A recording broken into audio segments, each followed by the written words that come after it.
El 25 de mayo de 1810 se produce en Buenos Aires la famosa Revolución de Mayo, que da inicio al proceso independentista de gran parte de la América española. El 25 de mayo se suele marcar como un hito fundacional de la nacionalidad rioplatense, y por eso generalmente se lo estudia de manera aislada, reservándose, digamos, un lugar de honor para los días previos a la Revolución, la llamada Semana de Mayo, pero después nada más. El tema es que el 25 de mayo no es un fenómeno aislado. Los movimientos juntistas llevaban 2 años gestándose en el Río de la Plata, por lo que el 25 de mayo se transforma no solo en el inicio de la revolución, sino también en la conclusión de todo este movimiento político que ya tenía 2 años de existencia y que consistía principalmente en el desconocimiento de la legitimidad de las nuevas instituciones de gobierno que habían surgido en España después de la invasión napoleónica. En el capítulo de esta semana los invito a ver un poco de la historia de estos movimientos juntistas pre-Revolución de Mayo, para entender cómo es que el 25 de mayo de 1810 los criollos de Buenos Aires pudieron lograr lo que lograron.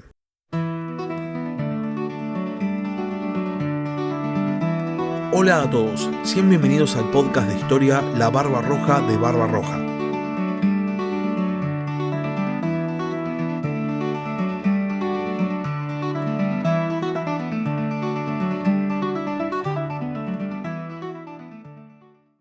Pensar el movimiento independentista del Río de la Plata solamente desde el 25 de mayo de 1810 es un error.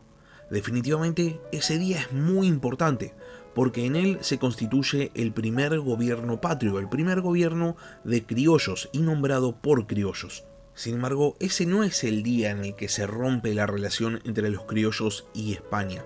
Eso pasa unos años antes, y si tuviésemos que ponerle una fecha específica, probablemente podríamos remontarnos a las invasiones inglesas, en las que los criollos tienen que defenderse a sí mismos frente a una invasión británica.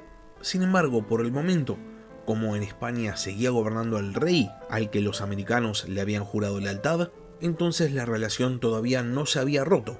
Pero no va a pasar mucho tiempo hasta que se produce la estocada final al Imperio Español. Y esta estocada llega por parte de un antiguo aliado de España, Francia. Napoleón, bajo el pretexto de invadir a Portugal, un aliado de Gran Bretaña, entra a España y sutilmente empieza a ocupar plazas fuertes.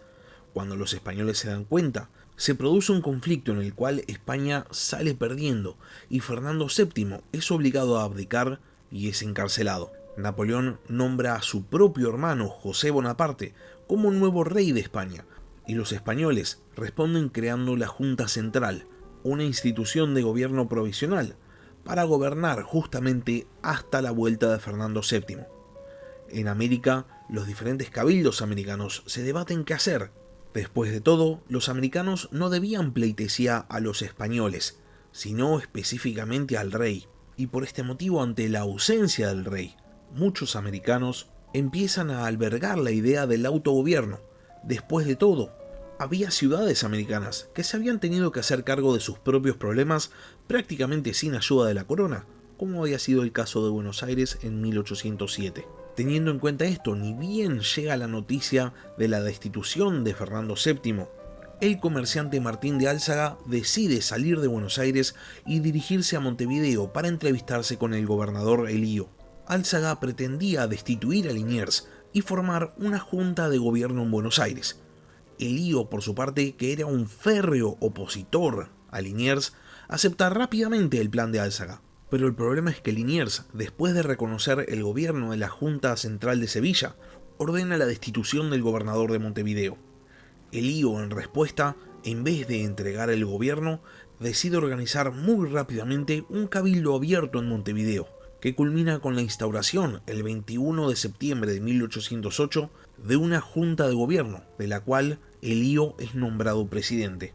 Esto transforma a la Junta de Montevideo en la primera de América. Liniers intenta la disolución de la Junta de Montevideo, pero no lo consigue. El 1 de enero de 1809 se produce un nuevo alzamiento, pero ahora en Buenos Aires, la llamada Asonada de Álzaga, capitaneada por el propio Martín de Álzaga, y con el fin expreso de establecer una junta en Buenos Aires y hacer renunciar a Liniers. Liniers se veía a sí mismo como acorralado y pensaba que había perdido todo apoyo político. Por este motivo está a punto de renunciar, pero finalmente Cornelio Saavedra, quien va a ser una figura muy prominente de la Revolución de Mayo, informa al virrey Liniers que las tropas que él comandaba le eran leales. Liniers, entonces, viendo reforzada su posición, logra imponerse y termina derrotando a los sublevados, exiliando a sus cabecillas. Tal vez les sorprenda la participación de Saavedra en contra de los movimientos juntistas y a favor de la autoridad del virrey, sobre todo teniendo en cuenta que un año después va a ser un protagonista de la Revolución de Mayo. Y el tema es que estos movimientos juntistas no eran independentistas. Las juntas querían establecer un autogobierno en nombre del monarca español, desconociendo simplemente las autoridades existentes y la legitimidad de la Junta Central. Estos movimientos políticos se replican y llegan hasta el Alto Perú, donde se van a producir dos nuevos levantamientos juntistas, uno en Chuquisaca y otro en La Paz. Para este momento, la Junta Central en España había decretado la destitución de Liniers y su reemplazo por Baltasar Hidalgo de Cisneros. Cuando Cisneros llega al Río de la Plata, logra la disolución de la Junta de Montevideo y emite un perdón para los sublevados contra Liniers, y después se dispone a solucionar el tema de los levantamientos en el Alto Perú. Para esto, Cisneros envía tropas con una sola misión: aplastar el levantamiento, con el fin de enviar un mensaje muy claro: levantarse contra la autoridad del virrey significa la muerte. Es así que el movimiento juntista de Chuquisaca es brutalmente reprimido, inclusive llegándose a la ejecución de los cabecillas. Los criollos comparan esta situación con la vivida por los sublevados contra Liniers, que habían sido todos perdonados, y entonces empiezan a pensar que tal vez había algo medio raro. Claro, el tema es que el movimiento juntista del Alto Perú había sido justamente protagonizado por criollos, mientras que el movimiento juntista del Río de la Plata había sido protagonizado por peninsulares, y esto genera una temprana ruptura entre el nuevo virrey y los rioplatenses. Cisneros, que ya de por sí no era popular y que encima no contaba a ojos de muchos rioplatenses con legitimidad porque había sido nombrado por la Junta Central, no por el monarca, se encontraba en una posición enormemente precaria, y por esto tiene que empezar a hacer concesiones. Es así que, teniendo en cuenta que el comercio entre la península ibérica y las colonias americanas se había interrumpido, el virrey decreta en el Río de la Plata el libre comercio, con el fin de favorecer a ciertos sectores productores. El problema es que el libre comercio terminaba de lleno con un negocio enorme que había hecho ricos a gran parte de la clase comerciante de Buenos Aires, que era el contrabando. Y entonces, cuando Cisneros decreta el libre comercio, hace enojar al sector económicamente más poderoso de la capital del virreinato. Por este motivo, Cisneros, con el fin de ganarse de vuelta a estos ricos comerciantes, decide cancelar el libre comercio, volver todo como estaba. El tema es que una vez que ya había instaurado el libre comercio, volver para atrás significaba perjudicar a estos productores que había intentado favorecer, lo que termina produciendo que Cisneros prorrogue durante un tiempo el libre comercio, enojando efectivamente a los dos sectores. Como respuesta, en Buenos Aires se empieza a generar ahora sí un núcleo revolucionario, con la idea expresa del autogobierno prescindiendo de las autoridades españolas.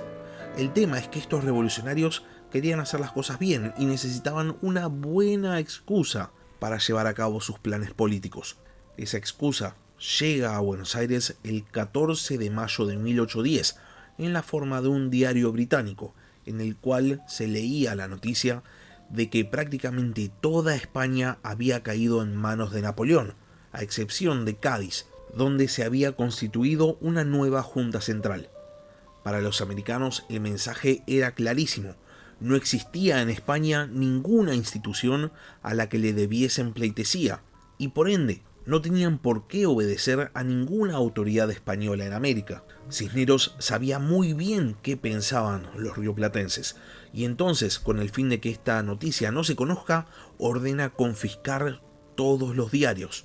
El problema para el virrey es que 4 días después, el 18 de mayo, esta información se va a conocer, y entonces va a iniciar formalmente la Semana de Mayo.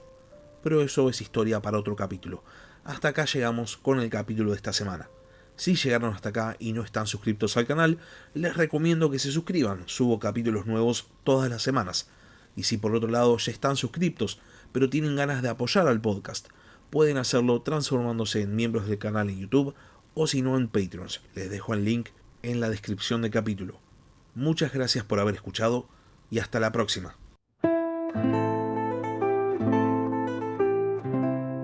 Gracias por escuchar La Barba Roja de Barbarroja. Si tenés alguna pregunta o simplemente querés hacer un comentario, no dudes en escribirme al mail del podcast, labarbarrojadebarbarroja@gmail.com. Hasta la próxima.